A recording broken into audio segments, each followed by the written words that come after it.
রুহা খলিলিহি। আল্লাহকে জিজ্ঞাসা করবা গিয়া যে ইব্রাহিম জানতে চাইছে কোন বন্ধু কি বন্ধুর জান কবজ করে? বন্ধু বুঝি বন্ধুরে মাইরে লাগে? আমি না আপনার বন্ধু? ইব্রাহিম আলাইহিস সালাম কার বন্ধু? কথা বলে না, আল্লাহর বন্ধু কিনা?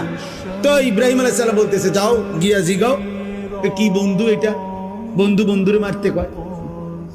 বন্ধু বুঝি বন্ধুর জান কবজ করে?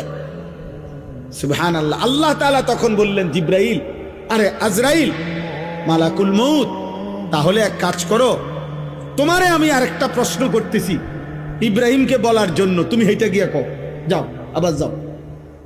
তো মালাকুল মউত এসে এবার ইব্রাহিম আলাইহিস সালামকে বললেন, আপনার কথার জবাবে আল্লাহ তাআলাও একটা প্রশ্ন করছেন, আপনি এটার উত্তর দেন। তো বলছে কি? তো আল্লাহ তাআলা জানতে চাইছেন আয়াকরাহুল খলিল লিকা খলিলিহি